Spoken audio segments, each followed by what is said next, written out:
Warta Jemaat Minggu 24 Mei 2020. Bapak, Ibu, saudara-saudari yang dikasihi Tuhan, pertama-tama kami atas nama Majelis Jemaat GKMI Kudus mengucapkan selamat pagi dan selamat mengikuti kebaktian di rumah masing-masing. Berikut jadwal persekutuan dan kebaktian pekan ini yang dapat jemaat ikuti secara online. Pertama, persekutuan Komisi Anak pada hari Selasa tanggal 26 Mei 2020 pukul 16 WIB dengan tema Kenaikan Tuhan Yesus oleh Ibu Esther Kartika Dewi. Yang kedua, persekutuan raya atau peraya pada hari Rabu tanggal 27 Mei 2020 pukul 18 WIB dengan tema Kembali Selera Asal dengan narasumber Pendeta Moses David Livingstone. Yang ketiga, persekutuan Komisi PI pada hari Jumat tanggal 29 Mei 2020 pukul 19 WIB dengan tema Belajar dari Doa Yesus oleh Pendeta Muda Yesaya Sudarnoto Wijaya. Keempat, persekutuan Komisi Pemuda pada hari Sabtu tanggal 30 Mei 2020 pukul 18 WIB dengan tema COVID-20 dengan narasumber Saudara Gerald Reinhard Stephen dan Dr. Dian Natalia. Kelima, kebaktian umum pada hari Minggu tanggal 31 Mei 2020 pukul 9 pagi dengan tema Dikaruniai untuk saling melayani oleh Pendeta Moses David Livingstone. Informasi selengkapnya dapat jemaat simak dalam warta jemaat tercetak maupun yang dikirim melalui email ataupun WA. Kedua, sakramen perjamuan kudus akan dilayani secara online dalam kebaktian umum pada hari Minggu tanggal 7 Juni 2020 pukul 9 pagi dengan tema Penyertaan Tuhan itu bersyarat oleh Pendeta Erik Sudarma. Terkait teknis pelaksanaan, berikut penjelasan akan disampaikan oleh Koordinator Tim Gembala Jemaat Pendeta Erik Sudarma. Demikian warta yang kami sampaikan. Selamat beribadah dan Tuhan memberkati. Bagi GKMI Kudus sebagai komunitas Anabaptis, sakramen perjamuan kudus sangat penting karena merupakan ketetapan Yesus dan sarana yang kasat mata yang menyaksikan pengalaman nyata akan anugerah ilahi. Karena itu, selama masa pandemi corona dan kebaktian Minggu belum bisa kita laksanakan bersama di gedung gereja, kita akan melaksanakan sakramen perjamuan kudus di rumah masing-masing. Untuk kali pertama, kita akan melaksanakannya dalam kebaktian Minggu 7 Juni 2020 pukul 9 pagi melalui siaran radio komunitas Kumbaya FM dan YouTube channel GKMI Kudus. Pelaksanaannya akan dipimpin secara daring atau online oleh pemimpin ibadah yang melayani dalam kebaktian tersebut. Biasanya kita menggunakan roti yang dipecahkan atau dipotong dan anggur yang dicurahkan sebagai lambang tubuh Yesus yang dipecahkan dan darah Yesus yang dicurahkan untuk keselamatan kita. Namun, selama masa pandemi corona dan kebaktian Minggu belum bisa kita laksanakan bersama di gedung gereja, kita akan menggantinya dengan hosti dan anggur dalam kemasan. Karena itulah yang terbaik pada situasi sekarang.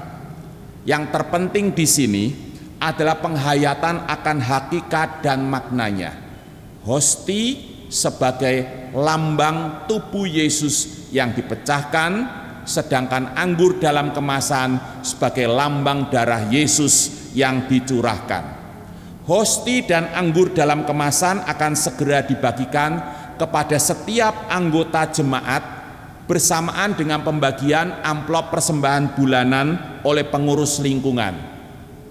Bagi anggota yang belum menerimanya, sampai Jumat 5 Juni 2020 dapat meminta hosti dan anggur dalam kemasan di sekretariat gereja pada Sabtu 6 Juni 2020 antara pukul 9 pagi sampai 1 siang, atau pilihan lainnya Bapak Ibu bisa menyediakan roti dan anggur sendiri. Sebagai ganti anggur adalah teh.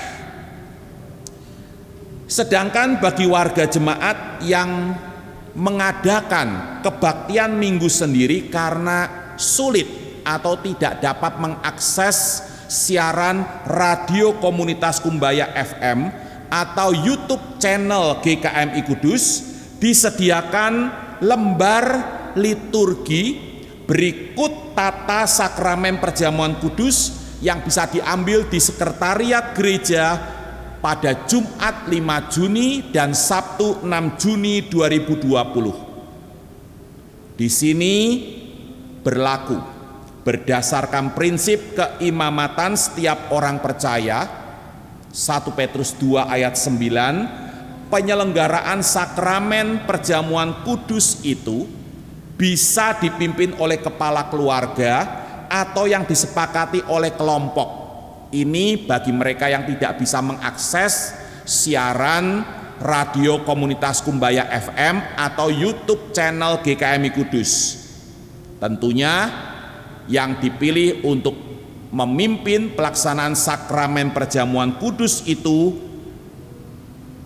memenuhi syarat sudah dibaptis dan atau disidi.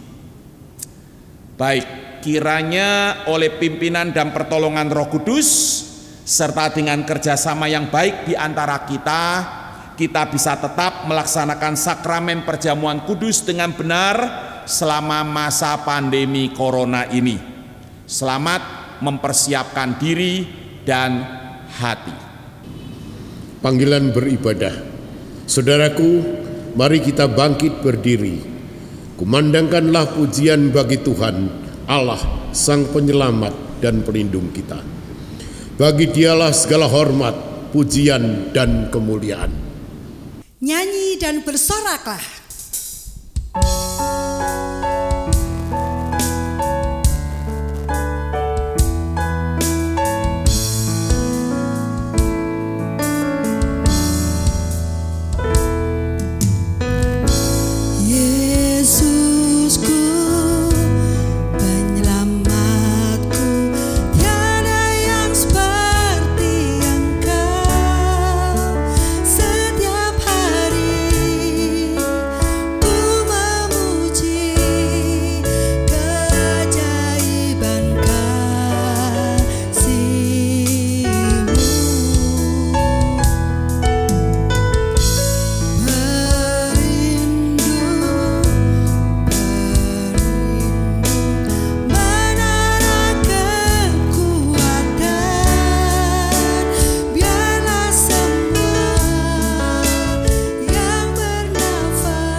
Kebaktian Minggu Paskah ke-7 ini kita selenggarakan dalam nama Bapa yang telah membangkitkan Putra Tunggalnya dari kematian, yaitu Tuhan Yesus Kristus, yang telah berdoa bagi umat-Nya yang rentan di dunia ini agar senantiasa bersatu dalam iman, pengharapan, dan kasih. Kasih karunia dari Allah Tritunggal, Bapa, Putra, dan Roh Kudus atas saudara sekalian.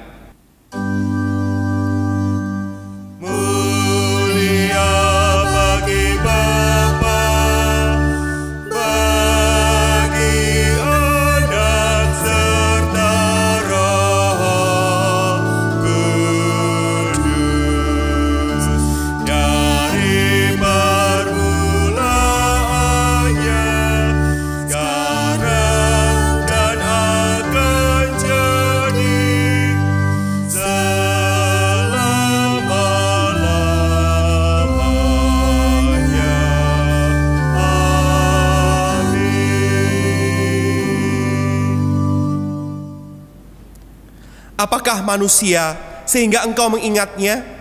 Apakah anak manusia sehingga engkau mengindahkannya? Namun engkau telah membuatnya hampir sama seperti Allah dan telah memahkotainya dengan kemuliaan dan hormat.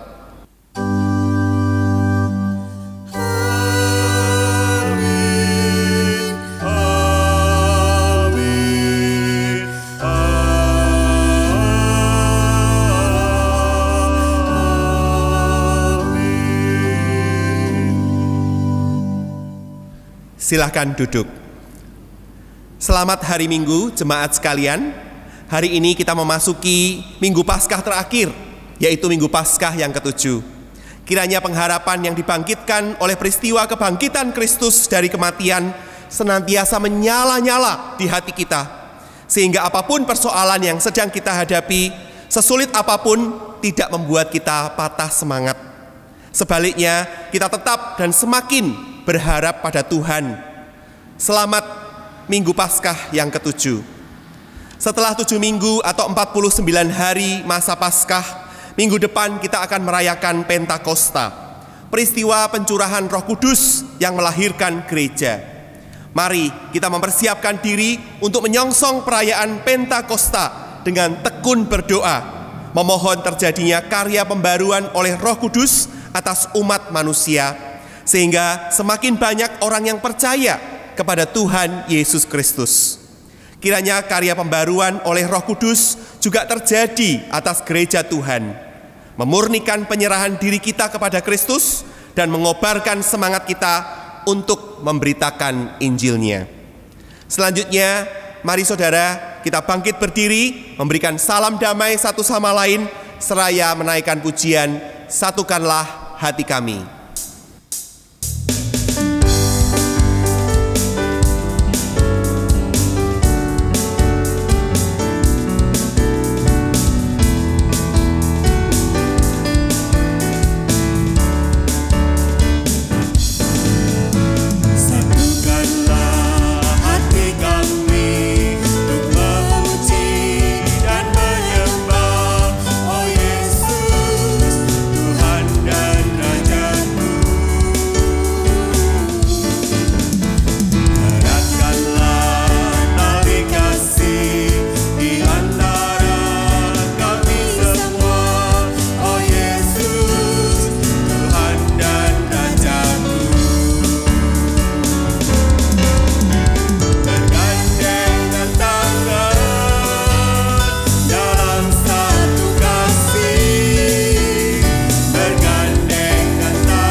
Silakan duduk.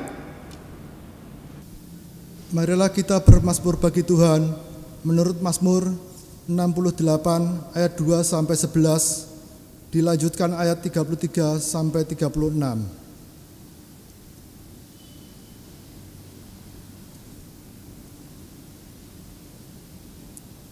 Allah bangkit, maka terserahlah musuh-musuhnya. Orang-orang yang membenci Dia melarikan diri dari hadapannya. Seperti asap hilang tertiup, Seperti lilin meleleh di depan api, demikianlah orang-orang fasik binasa di hadapan Allah. tetapi orang-orang benar bersukacita. Mereka beria-ria di hadapan Allah, bergembira dan bersukacita. Bernyanyilah bagi Allah, mazmurkanlah namanya. Buatlah jalan bagi Dia yang berkendaraan melintasi awan-awan. Namanya ialah Tuhan, beria-rialah di hadapannya. Bapa bagi anak yatim dan pelindung bagi para janda. Itulah Allah di kediamannya yang kudus. Allah memberi tempat tinggal kepada orang-orang sebatang kara. Ia mengeluarkan orang-orang tahanan, sehingga mereka bahagia. Tetapi pemberontak-pemberontak tinggal di tanah yang gundul. Ya Allah, ketika Engkau maju berperang di depan umat-Mu, Ketika Engkau melangkah di padang belantara, berguncanglah bumi, bahkan langit mencurahkan hujan. di hadapan Allah, Sinai bergoyang di hadapan Allah. Allah Israel. Hujan yang melimpah Engkau siramkan, ya Allah, Engkau memulihkan tanah milik-Mu yang gersang. sehingga kawanan hewan-Mu menetap di sana. Dalam kebaikan-Mu Engkau memenuhi kebutuhan orang yang tertindas, ya Allah. Ayat 33. Hai kerajaan-kerajaan bumi, menyanyilah bagi Allah, Bermazmurlah bagi Tuhan. bagi Dia yang berkendaraan melintasi langit purbakala. Perhatikanlah, Ia memperdengarkan suaranya yang dahsyat. Akuilah kekuasaan Allah, Kemegahannya ada di atas Israel, kekuasaannya di dalam awan-awan. Allah adalah dahsyat dari dalam tempat kudusnya. Allah Israel, Dia mengaruniakan kekuasaan dan kekuatan kepada umat-Nya. Terpujilah Allah. Mari kita agungkan Tuhan dengan mengidungkan Tuhan Allah hadir.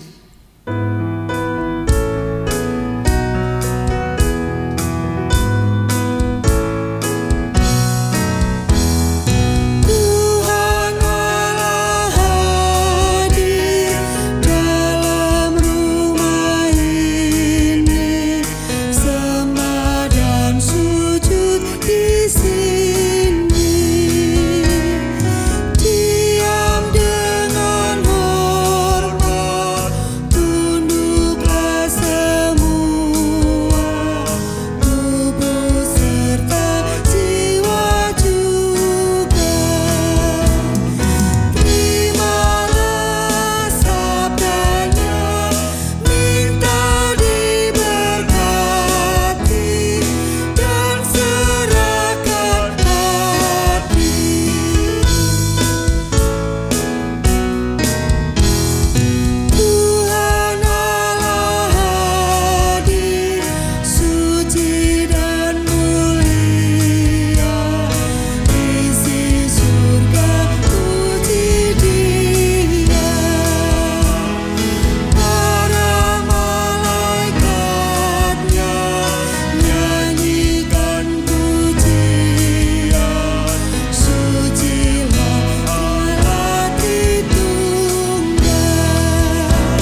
Mari kita mengakui segala dosa dan pelanggaran kita kepada Tuhan dan memohon anugerah pengampunan dan pembaruannya atas kita.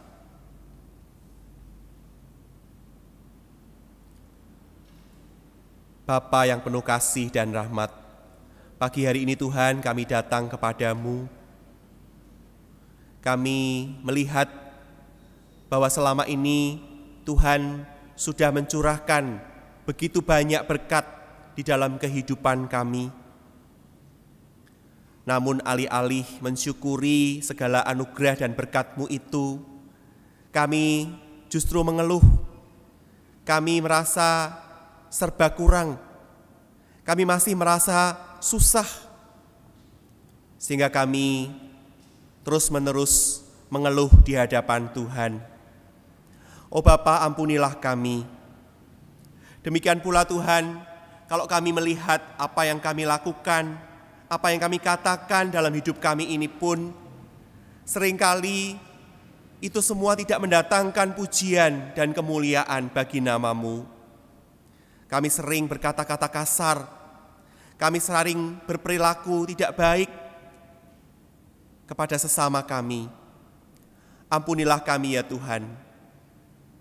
Dan tolonglah agar kami bisa menjadi pribadi-pribadi yang senantiasa bersyukur untuk segala hal yang Tuhan kerjakan dalam hidup kami. Bersyukur dalam keadaan apapun yang kami alami pada saat ini.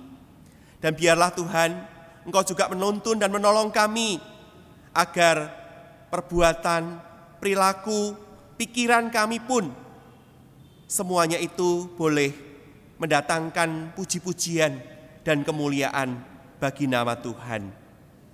Terima kasih ya Bapa, tolonglah ya Roh Kudus, biarlah melalui kuasa firman-Mu, hidup kami boleh diperbarui dan kami boleh mengalami perubahan di dalam diri kami. Terima kasih ya Bapa, di dalam nama Tuhan kami Yesus Kristus, kami berdoa dan kami mengucap syukur. Amin. Saya mengundang kita semua mari bangkit berdiri untuk menerima berita perdamaian yang diambil dari Titus pasal 3 ayat 4-6. Tetapi ketika nyata kemurahan Allah Juru Selamat kita dan kasih-Nya kepada manusia, pada waktu itu Dia telah menyelamatkan kita, bukan karena perbuatan baik yang telah kita lakukan, tetapi karena rahmat-Nya, oleh permandian kelahiran kembali, dan oleh pembaharuan yang dikerjakan oleh Roh Kudus yang sudah dilimpahkannya kepada kita oleh Yesus Kristus.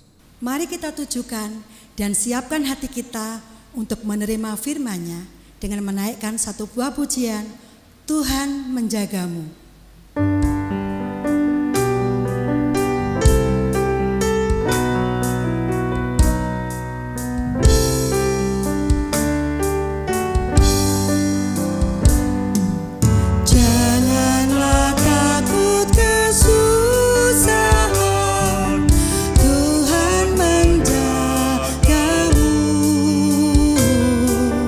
Padanya ada perlindungan.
Silakan duduk. Mari kita masuk di dalam doa, memohon hikmat dan pengertian akan firman-Nya. Tuhan Allah Bapa kami yang di surga, kami datang padamu pagi hari ini, menyadari akan keberadaan kami sebagai manusia-manusia yang rentan mengalami pencobaan, rentan jatuh dalam dosa, rentan untuk tidak melakukan kehendak Bapa. Karena itu Tuhan, kami mohon pagi hari ini, seraya kami membaca bagian-bagian daripada kebenaran firman-Mu dan merenungkan firman Tuhan pagi hari ini, kami rindu kuasa Roh Kudus berkarya dan bekerja di dalam hati kami, sehingga firman-Mu itu bukan saja kami pahami dan kami mengerti, tetapi firman-Mu itu Tuhan boleh sungguh-sungguh mengubahkan hidup kami, agar kami menjadi anak-anak Allah yang senantiasa boleh mempermuliakan nama-Mu. Terima kasih ya Tuhan, kami serahkan pembacaan perenungan firman Tuhan pagi hari ini sepenuhnya ke dalam tangan Tuhan. Di dalam nama Tuhan kami Yesus Kristus kami berdoa. Amin. Bacaan pertama diambil dari Kisah Para Rasul pasal 1 ayat 6 sampai 14.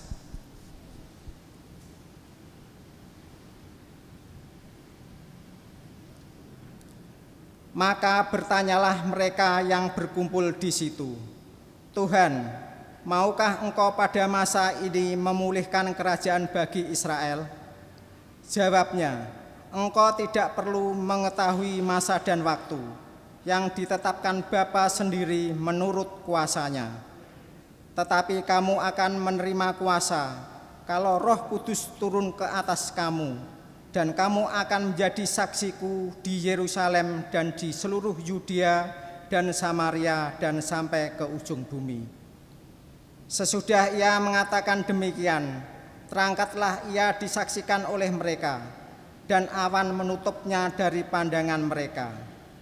Ketika mereka sedang menatap ke langit waktu ia naik itu, tiba-tiba berdirilah dua orang yang berpakaian putih dekat mereka, dan berkata kepada mereka, Hai orang-orang Galilea, mengapakah kamu berdiri melihat ke langit? Yesus ini yang terangkat ke surga meninggalkan kamu, akan datang kembali dengan cara yang sama seperti kamu melihat dia naik ke surga. Maka kembalilah rasul-rasul itu ke Yerusalem dari bukit yang disebut Bukit Zaitun, yang hanya seperjalanan sabat jauhnya dari Yerusalem. Setelah mereka tiba di kota, naiklah mereka ke ruang atas, tempat mereka menumpang. Mereka itu ialah Petrus dan Yohanes, Yakobus dan Andreas, Filipus dan Thomas, Bartolomeus dan Matius, Yakobus bin Alfeus, dan Simon orang Selot, dan Yudas bin Yakobus. Mereka semua bertekun dengan sehati dalam doa bersama-sama dengan beberapa perempuan serta Maria, ibu Yesus, dan dengan saudara-saudara Yesus. Demikianlah firman Tuhan. Syukur kepada Allah. Bacaan kedua diambil dari 1 Petrus pasal 4 ayat 12 sampai 14, dilanjutkan pasal 5 ayat 6 sampai 11. Saudara-saudara yang kekasih, janganlah kamu heran akan nyala api siksaan yang datang kepadamu sebagai ujian, seolah-olah ada sesuatu yang luar biasa terjadi atas kamu. Sebaliknya bersukacitalah sesuai dengan bagian yang kamu dapat dalam penderitaan Kristus, supaya kamu juga boleh bergembira dan bersukacita pada waktu Ia menyatakan kemuliaannya. Berbahagialah kamu jika kamu dinista karena nama Kristus, sebab roh kemuliaan, yaitu roh Allah ada padamu.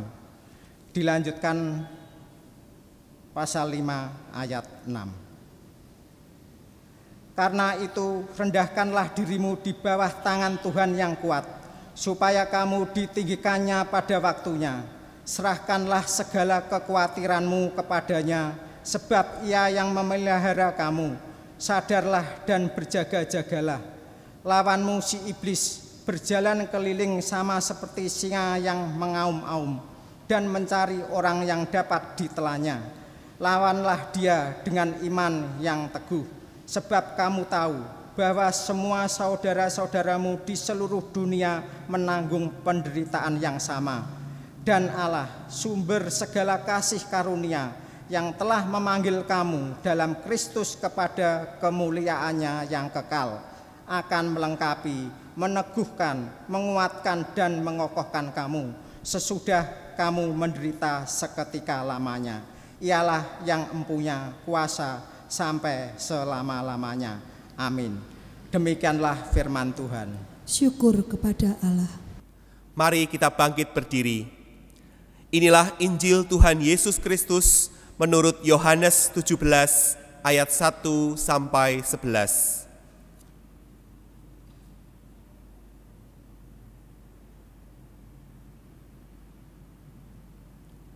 Demikianlah kata Yesus. Lalu ia menengadah ke langit dan berkata, Bapa, telah tiba saatnya, permuliakanlah anakmu, supaya anakmu mempermuliakan engkau. Sama seperti engkau telah memberikan kepadanya kuasa atas segala yang hidup, demikian pula ia akan memberikan hidup yang kekal kepada semua yang telah engkau berikan kepadanya. Inilah hidup yang kekal itu, yaitu bahwa mereka mengenal engkau, satu-satunya Allah yang benar, dan mengenal Yesus Kristus yang telah engkau utus. Aku telah mempermuliakan engkau di bumi dengan jalan menyelesaikan pekerjaan yang engkau berikan kepadaku untuk melakukannya. Oleh sebab itu ya Bapa, permuliakanlah aku padamu sendiri dengan kemuliaan yang kumiliki di hadiratmu sebelum dunia ada. Aku telah menyatakan namamu kepada semua orang yang engkau berikan kepadaku dari dunia. Mereka itu milikmu, dan engkau telah memberikan mereka kepadaku, dan mereka telah menuruti firman-Mu. Sekarang mereka tahu bahwa semua yang engkau berikan kepadaku itu berasal daripadamu. Sebab segala firman yang engkau sampaikan kepadaku telah kusampaikan kepada mereka, dan mereka telah menerimanya. Mereka tahu benar-benar bahwa aku datang daripadamu, dan mereka percaya bahwa engkaulah yang telah mengutus aku. Aku berdoa untuk mereka, bukan untuk dunia aku berdoa, tetapi untuk mereka yang telah engkau berikan kepadaku, sebab mereka adalah milik-Mu. Dan segala milikku adalah milik-Mu, dan milik-Mu adalah milikku, dan aku telah dipermuliakan di dalam mereka. Dan aku tidak ada lagi di dalam dunia, tetapi mereka masih ada di dalam dunia, dan aku datang kepadamu. Ya Bapa yang kudus, peliharalah mereka dalam namamu, yaitu namamu yang telah engkau berikan kepadaku, supaya mereka menjadi satu sama seperti kita. Demikianlah Injil Tuhan Yesus Kristus.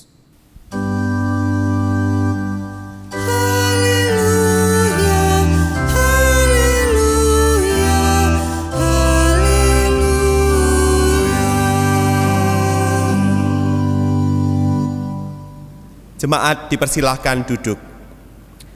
Saudaraku yang dikasihi Tuhan, perikop firman Tuhan yang kita baca di Injil Yohanes ini oleh para sarjana Alkitab dikenal dengan sebutan doa pengudusan, the prayer of consecration.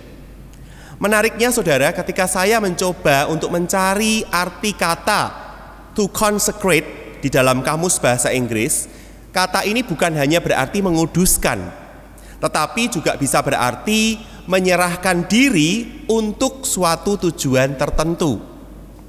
Dengan demikian saudara, doa Yesus di dalam Yohanes 17 ini dapat juga kita sebut sebagai doa penyerahan diri. Hal ini menjadi semakin tepat karena dilihat dari konteks waktu, doa ini Yesus panjatkan sebelum ia mengalami penderitaan dan penyaliban. Yesus mempersiapkan diri begitu rupa untuk menunaikan tugas sucinya. Oleh karena itu saudara, bila kita mencermati isi doa yang dipanjatkan Yesus, maka Yesus menaikkan permohonan kepada Bapanya di ayat 1 demikian. Bapa, telah tiba saatnya, permuliakanlah anakmu, supaya anakmu mempermuliakan engkau. Artinya apa?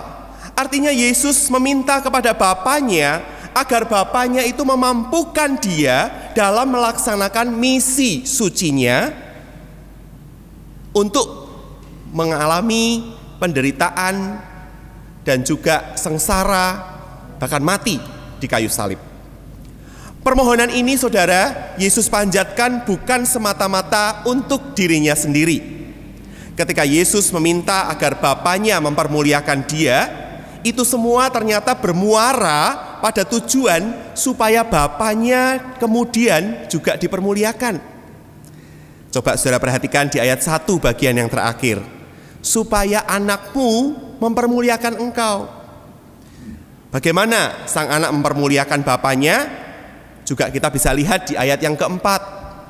Di situ tertulis saudara, aku telah mempermuliakan engkau di bumi dengan jalan menyelesaikan pekerjaan-pekerjaan yang engkau berikan kepadaku untuk melakukannya. Sekali lagi saudara, dengan ucapan ini, Yesus mau menegaskan bahwa dirinya benar-benar sudah siap, benar-benar sudah ready untuk menjalankan misi sucinya, menanggung penderitaan, mati disalibkan.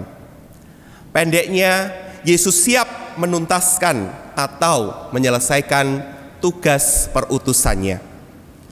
Kalau di ayat 1-5 Yesus berdoa kepada Bapa untuk dirinya, di ayat 6-10 saudara kita membaca bahwa Yesus berdoa bagi murid-muridnya, termasuk sampai kepada angkatan murid-muridnya yang ada pada hari ini. Pertanyaannya adalah, apa yang Yesus doakan untuk murid-muridnya? Kalau saudara dan saya telusuri membaca dari ayat 6 sampai ayat 11, maka kita baru akan menemukan permohonan Yesus itu tersurat dengan jelas di ayat 11b, di mana Yesus berkata, ya Bapa yang kudus, peliharalah mereka dalam namamu. Ini satu kalimat permintaan yang sangat indah dan maknanya dalam saudara. Apa maksud peliharalah mereka dalam namamu? Untuk lebih memahami dengan lebih konkret arti dari memelihara mereka dalam namamu, kita dapat merujuk pada ayat 15, di mana kalau kita baca saudara, Yohanes 17 ayat 15, di situ dikatakan bahwa Yesus berdoa minta kepada Bapa agar melindungi mereka daripada yang jahat. Nah saudaraku, kata kerja memelihara di ayat 11b dan kata kerja melindungi di ayat 15 sama-sama berasal dari kata Yunani tereo. Sedangkan kata yang jahat itu adalah terjemahan dari kata Yunani tou ponero, yang menunjuk kepada sosok antagonis tertentu, sehingga lebih tepat kalau diterjemahkan si jahat, yaitu iblis. Dengan demikian saudara, permohonan doa Yesus ini senafas dengan doa yang dulu Yesus juga ajarkan kepada murid-muridnya, yaitu doa Bapa kami, di mana salah satu barisnya dikatakan, janganlah membawa kami ke dalam pencobaan, tetapi lepaskanlah kami daripada yang jahat. Nah, ini sama juga ya, tou ponero di dalam Matius 6 ayat 13. Yesus berharap bukan supaya Bapa meluputkan murid-murid dari segala macam dan bentuk persoalan. Bukan itu yang Yesus minta. Melainkan yang Yesus minta adalah supaya Bapa membuat murid-muridnya ini bisa menang atas pencobaan dari iblis. Nah, ini juga sesuai saudara dengan bacaan leksionari kita hari ini yang terdapat di dalam surat 1 Petrus 4 ayat 12 sampai 14. Pasal 5 ayat 6 sampai 11. Nanti sudah bisa baca ya. Di situ Rasul Petrus juga mengingatkan kepada pembacanya supaya mereka melawan godaan iblis itu bukan dengan kekuatan sendiri, tetapi dengan kekuatan yang asalnya dari Tuhan. Nah, berikutnya saudara, saya ingin menyoroti permintaan yang sama tadi ya, di ayat yang ke-11b tadi.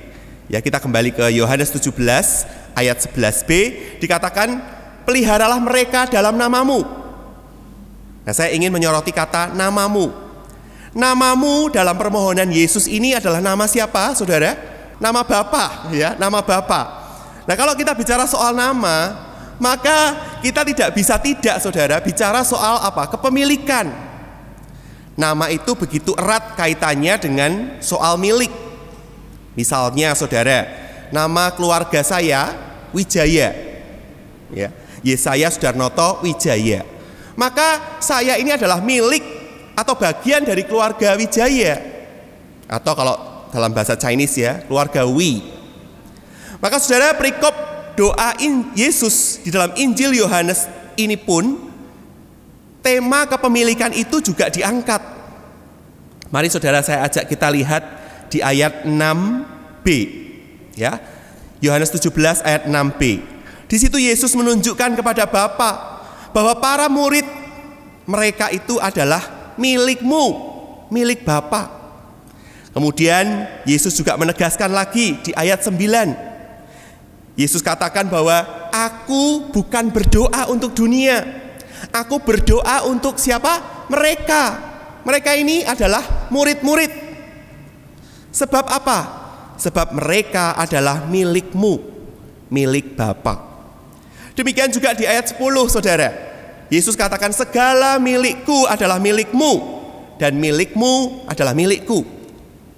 Nah, saudara, betapa erat, betapa intim hubungan Bapa dan anak, sehingga apapun yang menjadi milik Yesus, milik anak, adalah milik Bapa, dan apapun yang menjadi milik Bapa adalah milik Yesus. Nah, kembali kepada permohonan Yesus tadi. Ketika Yesus meminta agar Bapa memelihara murid-murid dalam namanya, itu berarti Yesus meminta agar mereka dimampukan untuk tetap setia, beriman pada Sang Bapa, sehingga mereka beroleh kemenangan atas pencobaan iblis.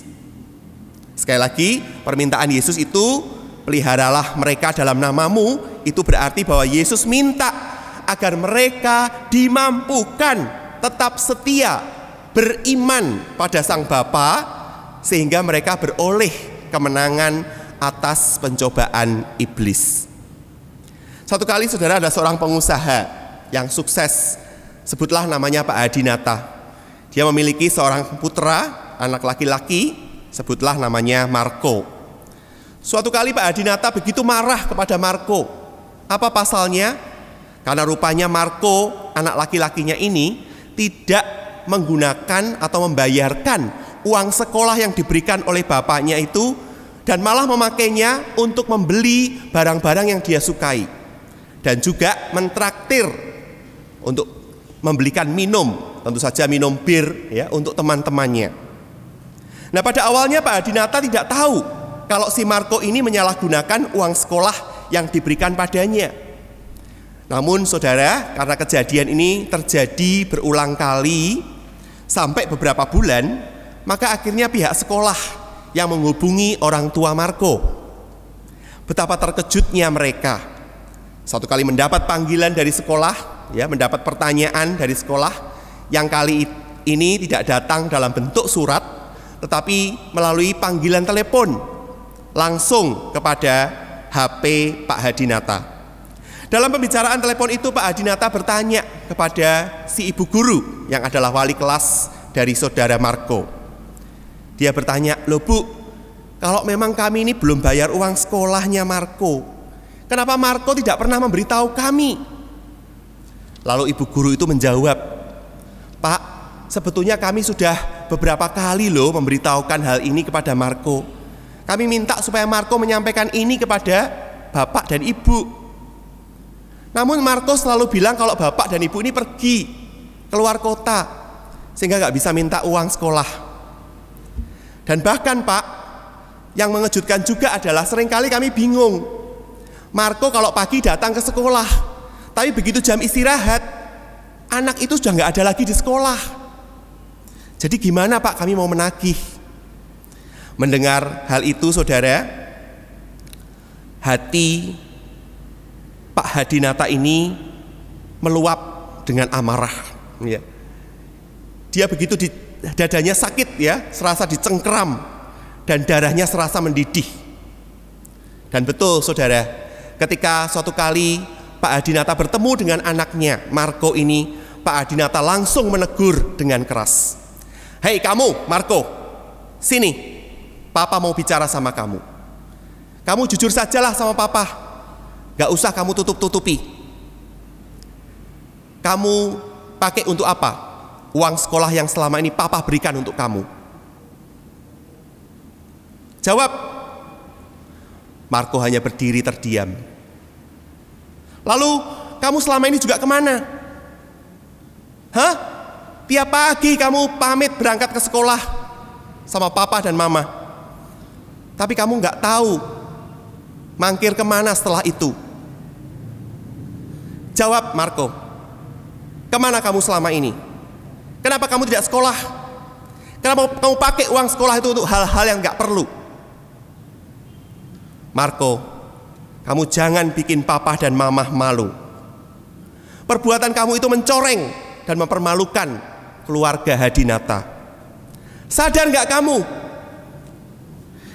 Seringkali banyak orang Kristen lupa bahwa dirinya adalah anak Bapa. Segala perbuatan mereka itu tidak mencerminkan karakter Bapa. Maka saudara, kita perlu ingat, kalau kita berbuat baik dan benar, orang lain akan memuji-muji, orang lain akan memuliakan siapa? Diri kita dan orang tua kita. Sebaliknya saudara, kalau kita berbuat hal-hal yang jahat dan tidak benar, maka yang mendapat malu bukan saja diri kita, tapi juga keluarga kita. Nah, mari kita belajar dari teladan Tuhan Yesus saudara. Yesus sadar betul siapa dirinya. Ia adalah anak Bapa. Yesus melakukan hanya yang Bapanya kehendaki dan perintahkan. Yesus ingin menyenangkan hati Bapanya. Oleh karenanya Yesus saudara, kalau kita baca juga dalam Injil Yohanes ini pasal 15, Yesus tuh menyebut murid-muridnya itu bukan sebagai hamba. Ya, aku tidak lagi menyebut kamu sebagai hamba, tapi kamu kusebut sebagai sahabat. Jadi murid-murid Yesus ini adalah sahabat-sahabat Yesus. Ada pemahaman bahwa mereka itu setara, mereka itu dekat, ya, karib, seperti saudara. Nah, kepada Bapanya Yesus berdoa untuk sahabat-sahabatnya ini, agar Bapa menjaga iman sahabat-sahabatnya yang rentan ini. Saudaraku, di tengah pandemi COVID-19 ini pun hidup kita sebagai murid-murid Yesus rentan mengalami pencobaan dari iblis. Bila iman kita lemah saudara, maka iblis akan dapat dengan mudah membuat kita jatuh dan berdosa. Dan kita lalu menjadi lupa akan jati diri kita sebagai milik Bapa, dan kita tidak lagi mengerjakan apa yang Bapa kehendaki. Karena itu saudara, doa Yesus ini tentulah sangat relevan dan kita butuhkan pada saat-saat ini. Tidak hanya berhenti di situ saja saudara, pemeliharaan murid-murid dalam nama Bapa itu juga memiliki tujuan yang lain. Apa itu? Mari kita lihat di ayat 11b. Mulai dari kata supaya saudara ya. Yohanes 17 ayat 11b. Supaya mereka menjadi satu sama seperti kita. Inilah tujuan Yesus meminta kepada Bapanya agar Bapanya memelihara mereka, yaitu supaya mereka itu bersatu sama seperti Yesus dan Bapa bersatu. Saudara, ketika merenungkan bagian ini, saya teringat sebuah kejadian yang telah terjadi mungkin beberapa tahun yang lalu ya, yang dulu saya alami waktu itu saya sepertinya masih usia remaja ya, 15-16 tahunan. Waktu itu saudara, almarhum papi saya hendak pergi bekerja keluar kota, ke Purwokerto kalau saya tidak salah ya. Dan waktu itu kami sekeluarga saudara mengantar keberangkatan papi dengan bis di terminal. Ya, kami tentu sedih ya, karena kami harus berpisah dengan orang yang kami sangat cintai. Dan tentu saja papi saya pun sedih karena berpisah dengan keluarga. Satu pesan papi yang pada waktu itu disampaikan kepada saya. Papi mengatakan, kamu baik-baik ya, jaga mami, dan jangan bertengkar dengan kokomu, yang rukun dengan kokomu. Ya, itu bersatu saudara. Ya, bersatu itu berarti rukun, tidak geger, tidak saling bertengkar, hidup dalam relasi yang harmonis. Hal kesatuan hati ini saudara kiranya penting juga untuk kita jaga, utamanya ketika kita bicara tentang mengerjakan misi atau pekerjaan-pekerjaan Tuhan. Apalah artinya saudara segala pelayanan, sebaik, sehebat apapun pelayanan itu, kalau pribadi-pribadi yang terlibat di dalamnya tidak memiliki kesatuan hati. Maka gambaran kesatuan hati itu saudara bisa kita lihat dalam diri murid Yesus pasca kenaikan Yesus di dalam Kisah Para Rasul 1 ayat 14. Mereka semua bertekun dengan sehati dalam doa bersama-sama dengan beberapa perempuan serta Maria ibu Yesus dan dengan saudara-saudara Yesus. Saudaraku yang dikasihi Tuhan, hari ini bertepatan dengan sebuah perayaan hari besar dari saudara-saudari Muslim kita. Mereka merayakan hari Idul Fitri 1441 Hijriah. Ya, hari raya Idul Fitri. Biasanya di hari raya ini mereka berkumpul. Walau tentu saat ini mungkin ada beberapa di antara mereka yang tidak bisa mudik dan tidak bisa berkumpul atau pulang kampung bersama dengan keluarga. Tapi biasanya saudara, kalau mereka merayakan hari raya Idul Fitri itu mereka berkumpul bersama dengan keluarga. Ya, saling maaf-maafan. Anak-anak dan cucu-cucu memberi hormat kepada bapak, ibu, atau kakek nenek mereka. Sungguh suatu gambaran yang indah, bukan? Setiap orang menyadari diri mereka itu telah kembali kepada fitrah, ya, kembali kepada asalnya mereka. Ya, dikatakan kalau orang itu kembali kepada fitrah, berarti kembali menjadi suci, bersih, bagaikan bayi yang baru lahir. Mereka memulai kehidupan yang baik. Mereka mulai belajar untuk mau saling mengasihi lagi, saling menghormati. Suami mengasihi istri, istri hormat pada suaminya, orang tua mendoakan anak-anak, dan anak-anak pun menghormati dan menjunjung tinggi nama baik keluarga. Pun saudara, demikian halnya dengan kita sekalian. Kita orang-orang yang percaya kepada Tuhan, percaya kepada Kristus. Kita adalah anak-anak Allah atau anak-anak Bapa ini sudah diampuni, ditebus, disucikan, dilahirbarukan oleh karya Yesus Kristus. Maka saudara, kita pun juga mau menyenangkan Bapa kita. Kita bertekad untuk mau memuliakan Bapa kita. Kita mau melakukan pekerjaan-pekerjaan yang Bapa percayakan untuk kita lakukan. Mudahkah hal itu saudara? Jujur, kalau kita harus lihat dari pengalaman hidup kita, untuk kita sungguh-sungguh melakukan apa yang menyenangkan Bapa itu tidak mudah. Dan bahkan harus kita akui sampai hari ini pun, saudara dan saya, kita jatuh bangun di dalam melakukan itu. Kendati demikian saudaraku, Yesus Tuhan kita telah dan terus akan berdoa bagi kita, umatnya yang rentan ini. Amin.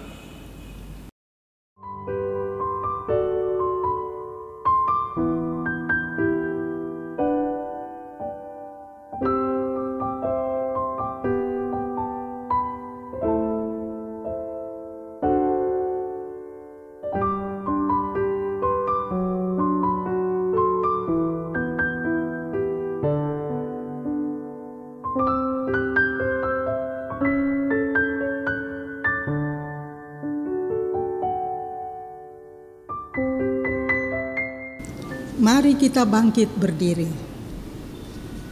Sebagai jemaat Kristen yang ingin meneladani Kristus, marilah kita mengikrarkan komitmen kemuridan.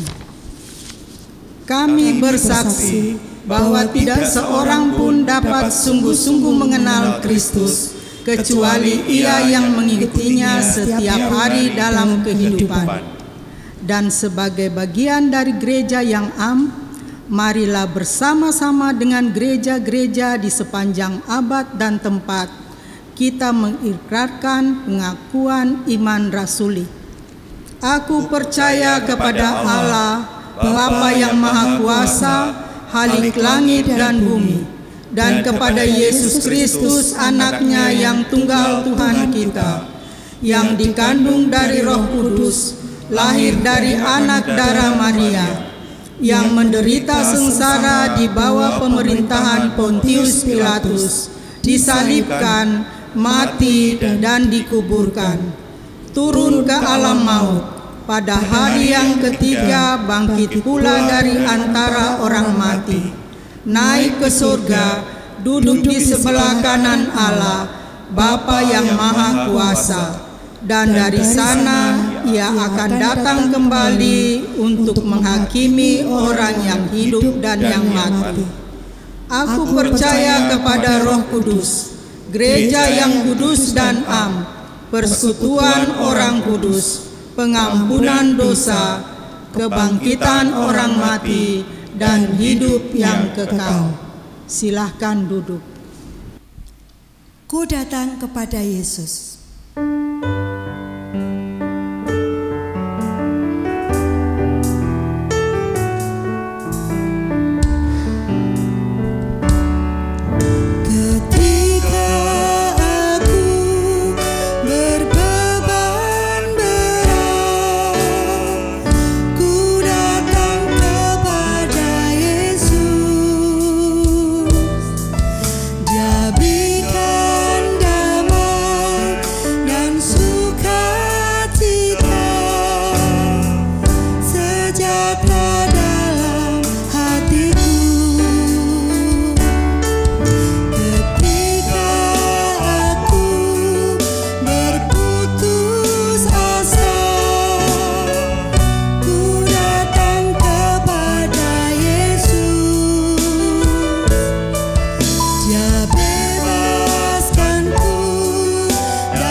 Mari kita berdoa.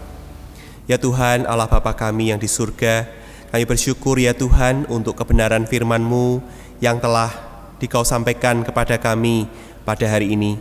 Tolonglah kami ya Tuhan, agar kami senantiasa mengingat bahwa kami adalah milik Bapa, dan bahwa kami senantiasa dipelihara, dijagai oleh Tuhan, dijauhkan dari segala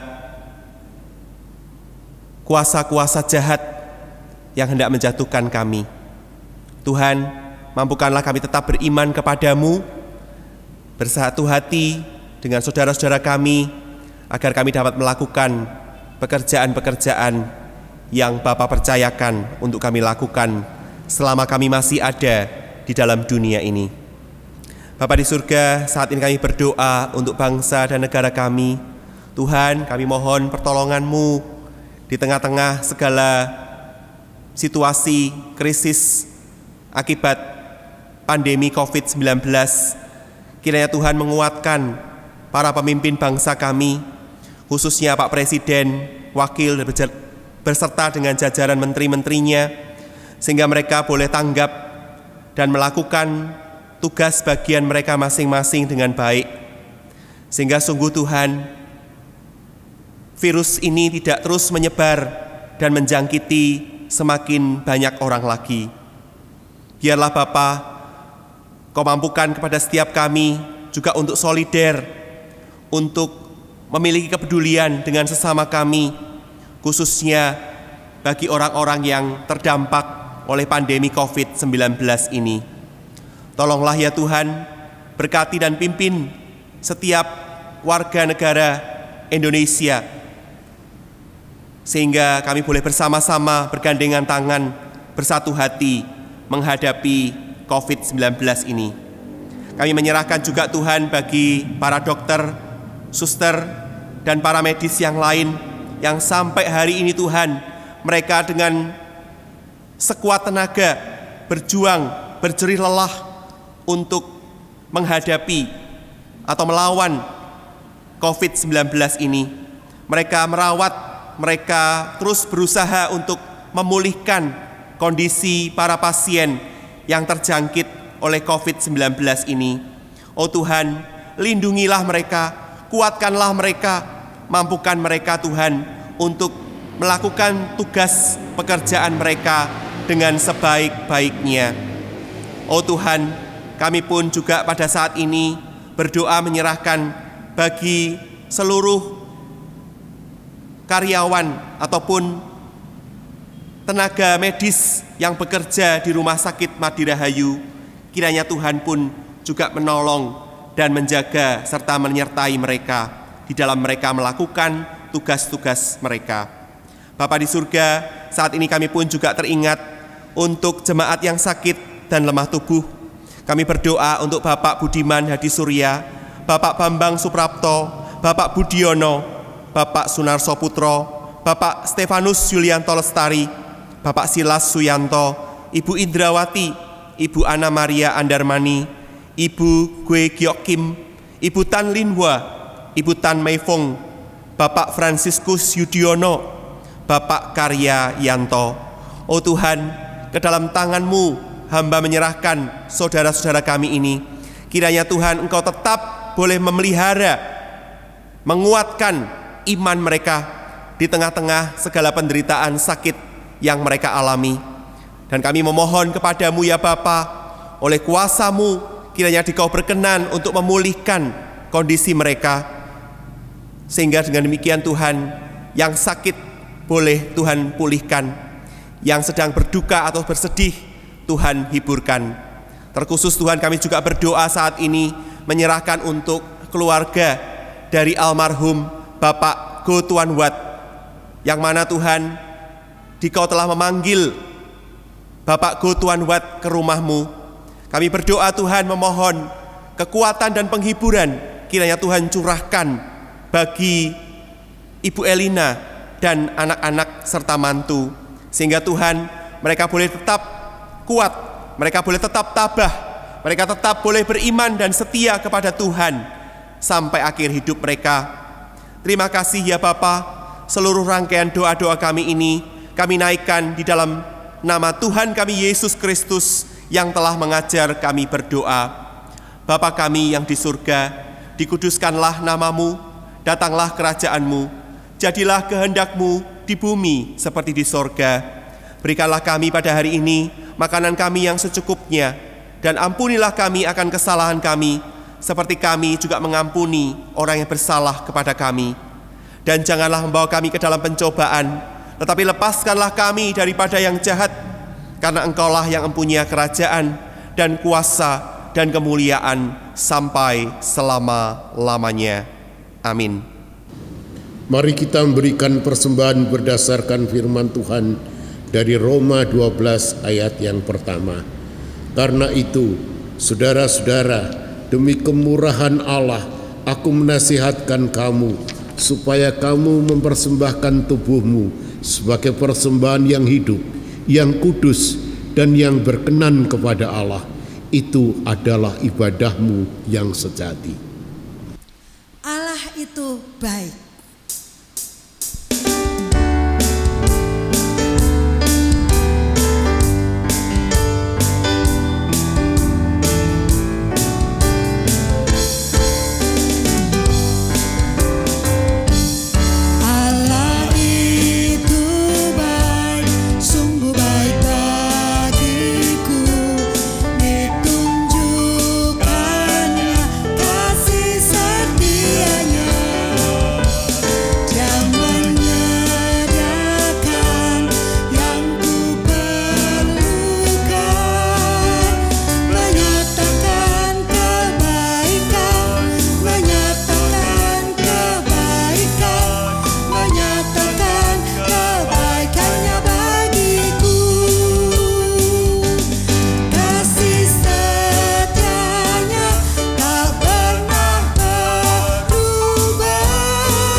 Mari kita bangkit berdiri. Mari kita menyerahkan persembahan ini kepada Tuhan dengan berdoa. Bapa di sorga, adalah suatu anugerah bahwa kami dapat mengecap dan merasakan kasih setiamu sampai saat ini. Untuk itu kami bersyukur dan kami membawa persembahan ini sebagai ungkapan syukur kami kepadamu.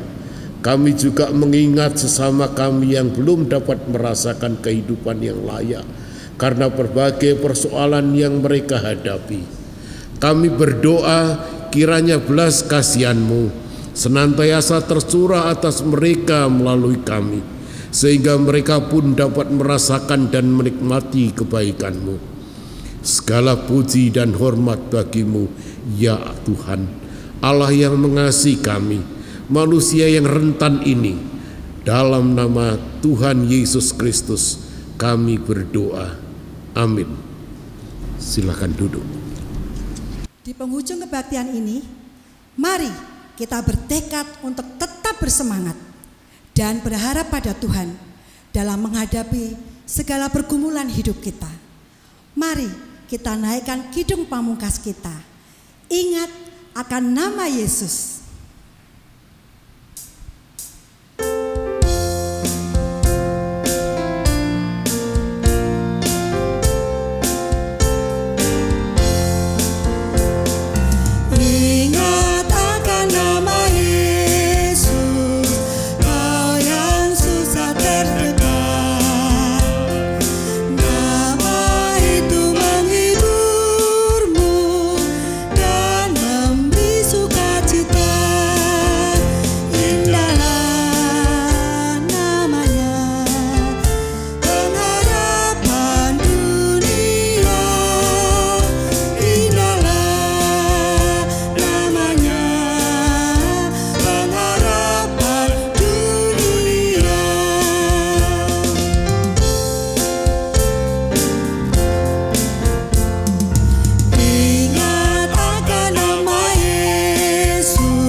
Mari kita bangkit berdiri, arahkanlah hatimu kepada Tuhan dan terimalah berkat-Nya.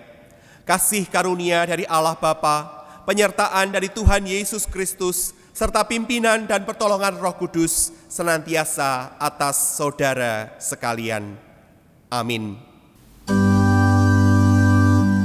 Kepada Allah beri puji.